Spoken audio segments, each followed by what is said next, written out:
This is the book of Habakkuk, chapter 2, and verse 1. I will stand upon my watch and set me upon the tower, and will watch to see what he will say unto me, and what I shall answer when I am reproved. And the Lord answered me and said, Write the vision, and make it plain upon tables, that he may run that readeth it. For the vision is yet for an appointed time, but at the end it shall speak and not lie. Though it tarry, wait for it, because it will surely come. It will not tarry. I want to give all praise, honor, and glory to Yahawah, bahasham, Yahawashi, bahasham, Rawchaa Qadash. Double honors to my teachers, the apostles and elders of Great Millstone. Much respect to the brothers living worldwide in truth and sincerity. And salutations and blessings to the hopeful elect, believing on the words of Yahawah, bahasham, Yahawashi. The wealthiest cities in the United States are getting infested by addicts, delinquents, and homeless people. And no matter what alleged solutions our politicians come up with, those issues just continue to get worse. The landscape of once prosperous areas just looks disgusting, almost like something out of a post-apocalyptic horror movie. If things are this bad right now, what will those streets look like when the recession starts gaining steam in the months ahead and deteriorating economic conditions begin affecting everyone's lives? We have a huge problem on our hands, and in today's video, we're about to expose scenes of horrifying social decay that is spreading like a wildfire all across America. But before moving on, please support our work with a thumbs up and don't forget to subscribe. We're watching our major urban centers rot from within. Even in the richest cities in the whole country, filth and misery are everywhere. Places like New York, the financial capital of the entire globe, and San Francisco, one of the greatest tech hubs in the world, are not spared from rampant rates of delinquencies and severe offenses. People using illicit substances in the middle of the streets in broad daylight, and a surge in the homeless population that is just gut-wrenching.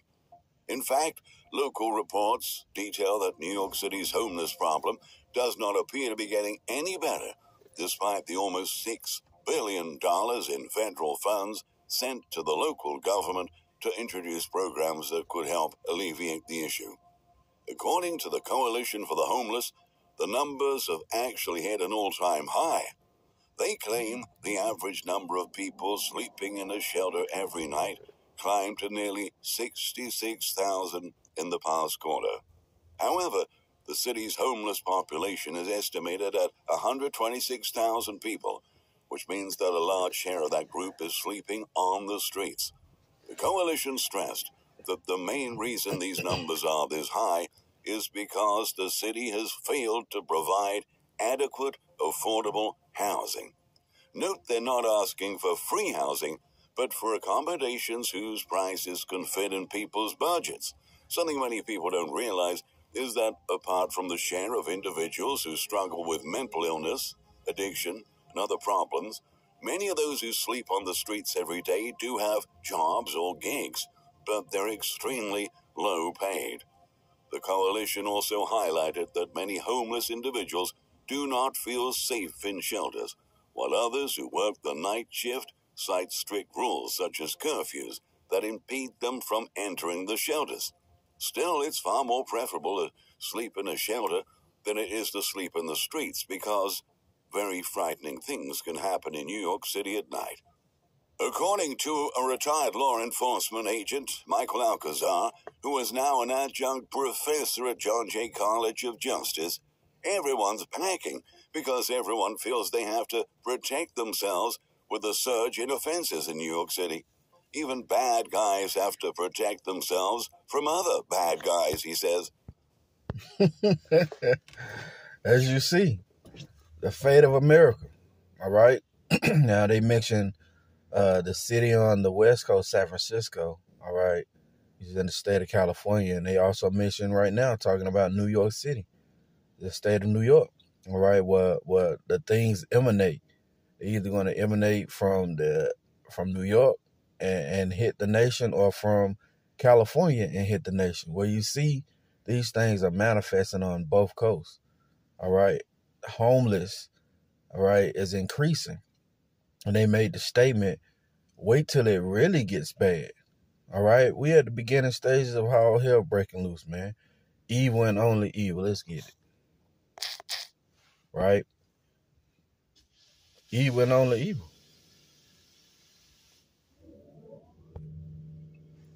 This is Ezekiel chapter 7 and verse 5. Thus saith the Lord power, and evil and only evil, behold, is come. And Salakia, I'm at the plantation.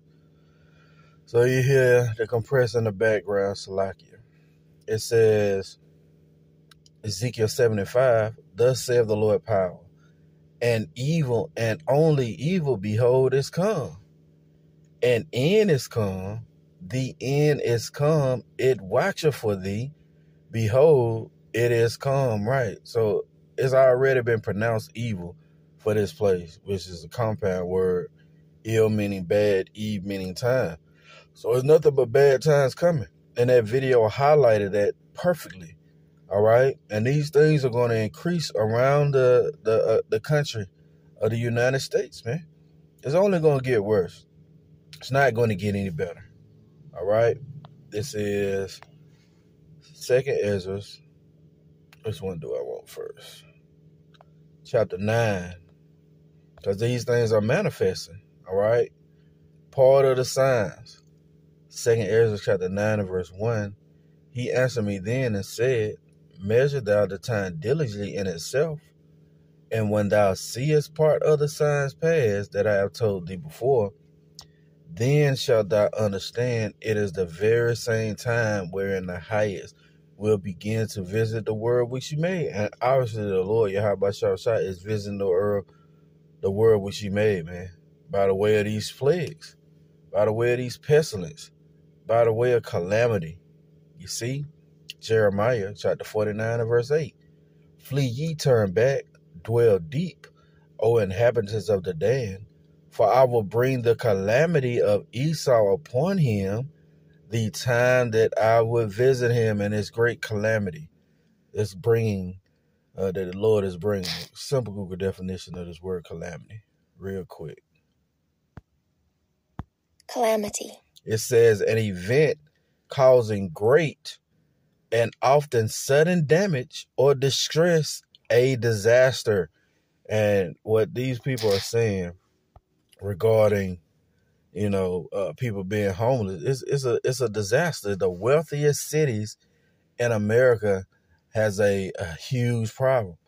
Well, that's the Lord bringing the calamity of Esau upon him. Let's listen to a little bit more. Oftentimes, offenders are caught in homemade weapons, so local authorities consider their wrongdoings as a misdemeanor, and they're just going to be given a smack on the wrist, he added. At the same time, the downward spiral that we're witnessing in San Francisco is unquestionably disturbing. On Twitter, one resident shared footage of what downtown San Francisco looks like on any given day, and the images are truly shocking. This is what the kids in San Francisco are forced to walk past every day, the user wrote. Substance abuse, feces, needles, adults slumped over with exposed wounds, an addict suffering from mental illness screaming in the streets. The streets are truly scary to walk down, she emphasized. It's heartbreaking to see that things have gotten this bad. One of the problems contributing to this situation is that several office buildings downtown are much less occupied these days, thanks to the work-at-home revolution that began during the early stages of the pandemic. Today, San Francisco has what is perhaps the most deserted major downtown in America, local news reports. On any given week, office buildings are about 40% of their pre-pandemic occupancy, while the vacancy rate has jumped to 24% from 5% since 2019.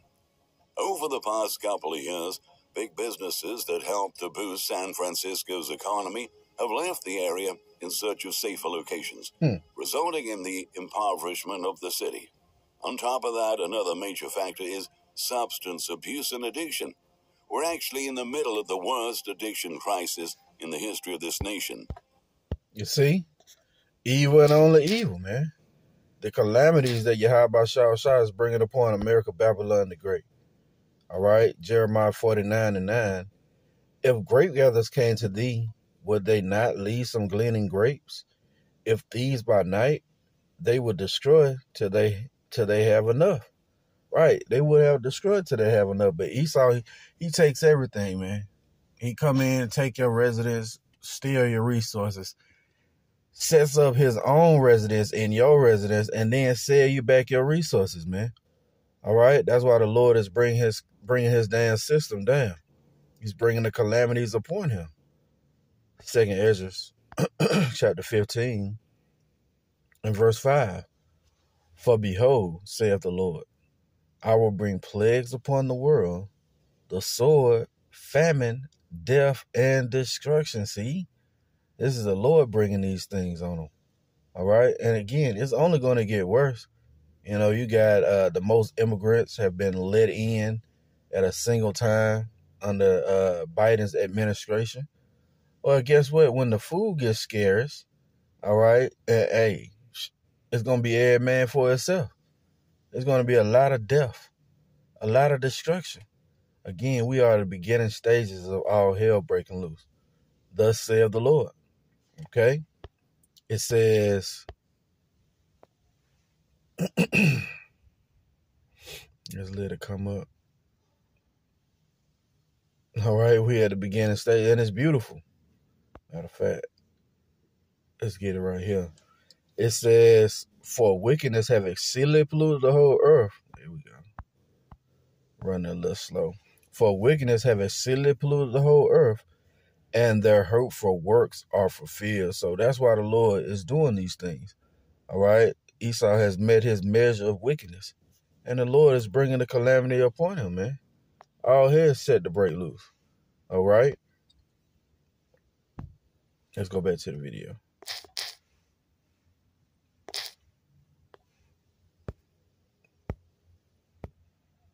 And it just keeps intensifying every year. See, it keeps intensifying every year. Daily Mail reports that the number of cases of addiction among U.S. teenagers more than doubled from 2019 to 2021. Meanwhile, the rate of fatal victims of these illegal substances rose 182%, according to the Centers for Disease Control and Prevention.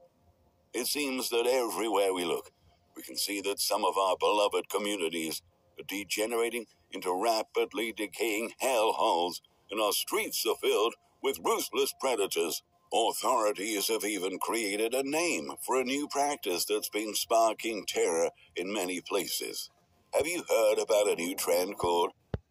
Hey, I know here in Alabama, for the first time ever that we've heard of, you had guys go into 280 and did a smash and grab on the Apple store, man, which is something unheard of. All right, that's the calamities increasing, man. The plagues, the evil and only evil. All right, these things are gonna continue to increase. All right, and they got a new term. It's called jugging. Right, jugging. A new term for crime, trend, right? Authorities have even created a name for a new practice that's been sparking terror in many places. Woo, have you heard about a new? It says sparking terror. Well, you people gonna dwell in torments, man. Trend called jugging. Juggers are thieves who target the distracted and the elderly, often waiting in parking lots and watching for people to withdraw large sums of money from ATMs so that they can attack and steal them. These offenders are spotted near banks or retail stores, and they usually follow their victims before robbing them while they juggle smartphones and car keys in parking lots or at home. Suspected juggers also walk malls and computer stores to scout for large purchases. Reported cases have risen by 46% in the final months of 2022, which means we should be very careful when going out. Another issue that's causing billionaire losses for businesses is organized retail theft, also known across the industry as ORC. Fox Business reports that marauding bands of looters are barging in the stores. See, that's the spirit. Now, I scanned the first, couple of minutes of this, but I ain't know this part was in there. That's the spirit. Grabbing as much merchandise as they can possibly carry and then loading it into their vehicles. The delinquents then use online marketplaces to turn stolen goods into cash, making retail theft a multi-billion-dollar business. The number of ORC incidents soared by almost 30% last year. 81.2% of retailers reporting somewhat more or much more ORC-associated aggression and losses year over year, according to a survey conducted by the outlet. A few months ago, one store owner in Portland made headline news all over the country by posting a note that explained exactly why the store was being closed. The clothing shop permanently shut down in October after facing a string of break-ins that has left the store financially gutted. Our city is in peril. A printed note posted on Rain's PDX store reads, "Small businesses and large cannot sustain doing business in our city's current state. We have no protection or recourse against the lawlessness that goes unpunished. Do not be fooled into thinking that insurance companies cover losses. We have sustained 15 break-ins. We have not received any financial reimbursement since the 3rd. The business..." See? Evil and only evil, man. Let's get something to close it out. Right? That's what's been prepared. And it's not going to get any better. All right? As soon as it comes up. This is 2nd Ezra chapter 8. Straight to the point. And verse 50. It says, "For many great miseries shall be done to them in the latter time, shall dwell in the world, because they have walked in great pride." See? And hey, we're at the beginning stage of the miseries. All right? I pray this has been edifying. I want to give all praise, honor, and glory to Yahawah, bahasham, Yahawashi, bahasham, Rawchaa Qadash. Double honors to my teachers, the apostles, and elders of great millstone. Lord willing, coming at you with another lesson. Till the next time, say shalom.